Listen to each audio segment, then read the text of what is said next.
Most people do not realize they are already broke, not financially, psychologically. Psychologically, they have money but no leverage. They have income but no control. They have movement but no direction. If everything vanished tomorrow, the accounts, the titles, the reputation, the safety nets, most people would not know where to start because they have never asked a more uncomfortable question. It's value. What actually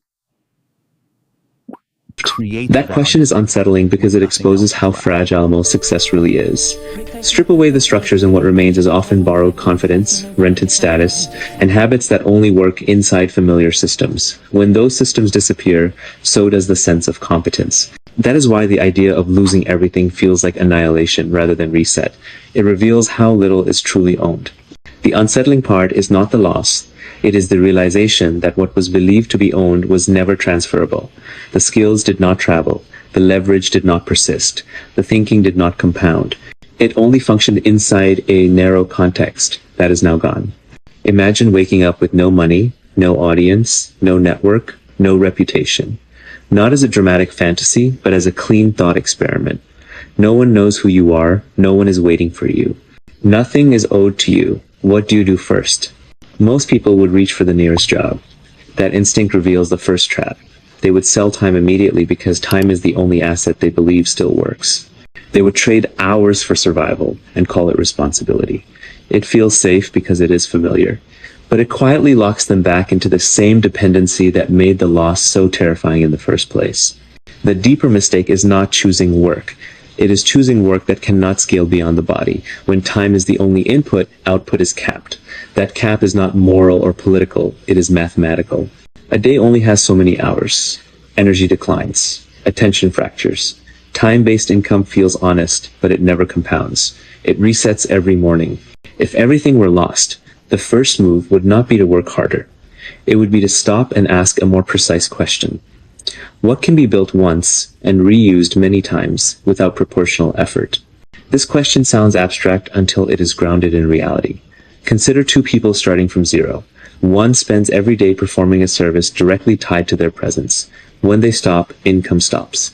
The other spends the same time creating something that persists. A piece of writing, a tool, a system, a framework. The first survives, the second begins to escape. The escape is not immediate. That is why most people never choose it. The early phase feels unproductive. There is no feedback loop, no praise, no paycheck, just uncertainty. But this is where leverage is born. Leverage is simply the ability to multiply effort without multiplying time. There are only a few forms of leverage that work when nothing else exists. Labor is the weakest because it does not scale. Capital is powerful but unavailable when starting from zero. That leaves two forms that are often misunderstood: code and media. Both allow effort to be replicated at near zero marginal cost. Code is leverage because it turns logic into a machine. Once written, it works while you sleep. Media is leverage because it turns insight into distribution. Once published, it travels without permission. Both require thinking rather than presence. Both reward clarity over charisma. If everything were lost, the first priority would not be to rebuild income. It would be to rebuild leverage. That means choosing a domain where effort compounds. This is where most advice collapses into slogans. Learn to code, start a podcast, write online. Those statements are shallow because they skip the hard part. Leverage does not come from tools. It comes from judgment. The ability to decide what is worth building and what is not. Judgment is developed by thinking clearly about incentives and long-term effects. It is not taught directly. It is trained by making decisions and observing consequences. When starting from nothing, the fastest way to sharpen judgment is to reduce noise. That means stepping away from activities that demand constant reaction. Reaction is the enemy of leverage. It keeps attention fragmented and rewards immediacy over depth. If everything were lost, the most valuable move would be to reclaim attention, not through discipline alone, but through environment design. Remove inputs that create urgency without progress. This is difficult because urgency feels productive. It creates motion. It creates the illusion of relevance. But urgency without direction leads to exhaustion. Leverage requires patience. Patience requires space. Space requires saying no to many things that feel necessary. The first thing to rebuild would be a private thinking practice, not journaling as therapy, but as problem solving, writing to clarify what is known and what is assumed, mapping causal chains, asking why repeatedly until the answer stops changing. This kind of thinking is uncomfortable because it exposes ignorance, but ignorance is not a flaw. It is a starting point. The danger is false certainty. When everything is gone, certainty should be treated with suspicion. From that thinking practice would emerge a clear sense of personal advantage, not passion, not talent. Advantage is the intersection of interest, aptitude, and market demand. It is discovered by experimentation, not introspection. This is where real-world scenarios matter.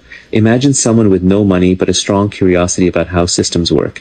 They begin studying how online products succeed, not by copying but by analyzing patterns. They notice that most successful products solve narrow problems for specific people. They notice distribution matters more than originality. They notice that simplicity beats sophistication. Instead of trying to invent something new, they decide to explain something existing better than anyone else. They choose a topic they can learn deeply. They write publicly about what they are learning, not to teach, but to clarify their own understanding. At first, no one reads. That is expected. Writing is thinking in public. The early stage is for precision, not applause. Over time, the ideas sharpen, the language improves. The insights become transferable. Eventually, the writing begins to attract attention, not because it is loud, but because it is clear. This is media leverage at work. A single piece of writing can reach thousands without additional effort. More importantly, it attracts the right kind of attention, people who resonate with the thinking. That attention becomes optionality. Optionality is often misunderstood. It is not about having many choices. It is about having choices that improve outcomes without increasing risk. When attention is earned rather than bought, opportunities begin to appear. Collaborations, invitations, ideas worth pursuing. At this point, many people sabotage themselves by rushing to monetize. They see attention as a resource to be extracted rather than a signal to be respected. They introduce friction too early. They optimize for short-term gain and destroy long-term leverage. If everything were lost, the discipline would be to delay monetization until leverage is undeniable. That requires trust in compounding. It requires comfort with delayed rewards. Most people fail here because they're still operating from scarcity. Scarcity thinking narrows focus. It prioritizes immediate relief over structural improvement. It is understandable but costly.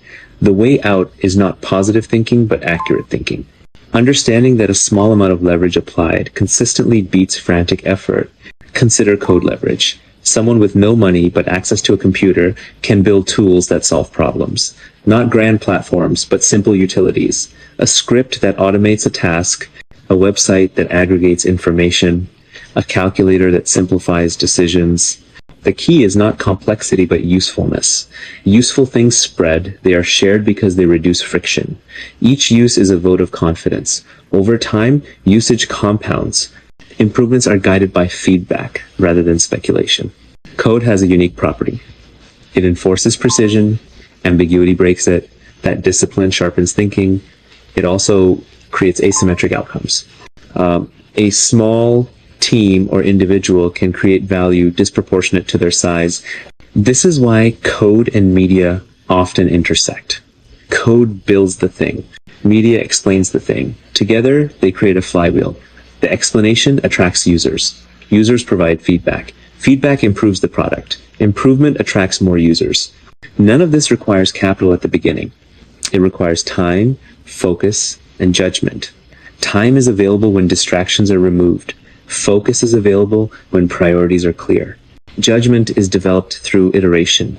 If everything were lost, the next step after rebuilding leverage would be to build specific knowledge. This is knowledge that cannot be outsourced or taught in a classroom.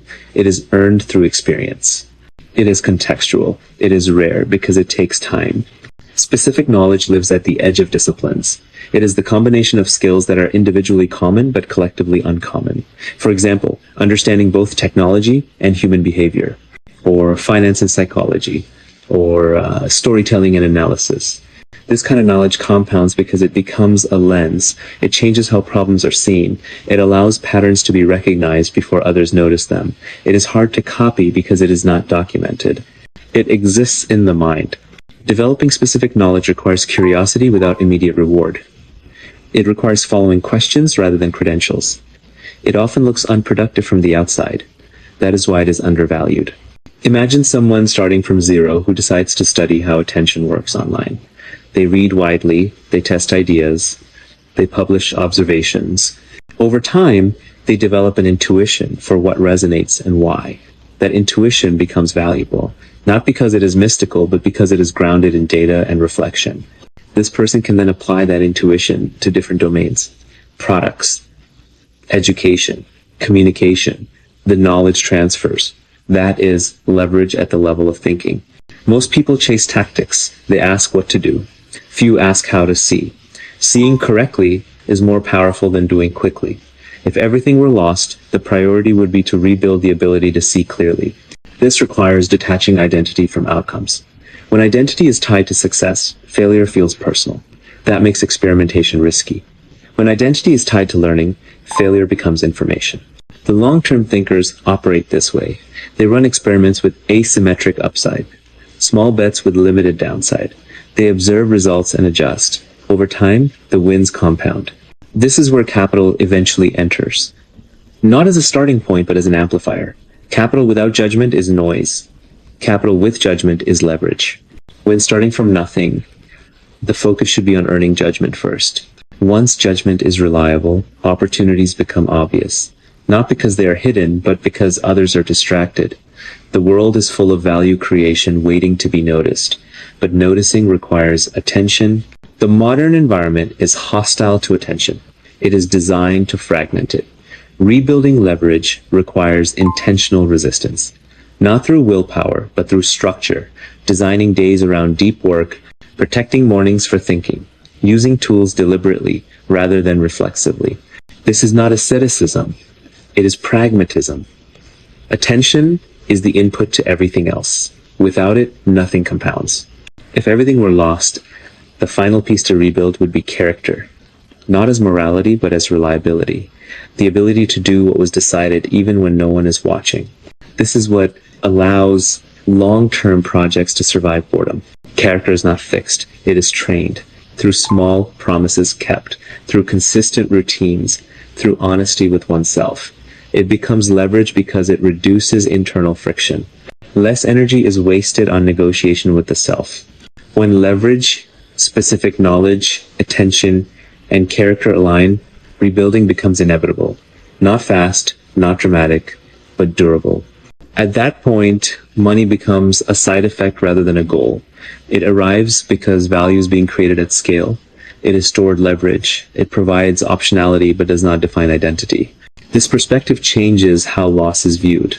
Losing everything becomes less catastrophic because the core assets are internal. They travel, they adapt, they cannot be confiscated.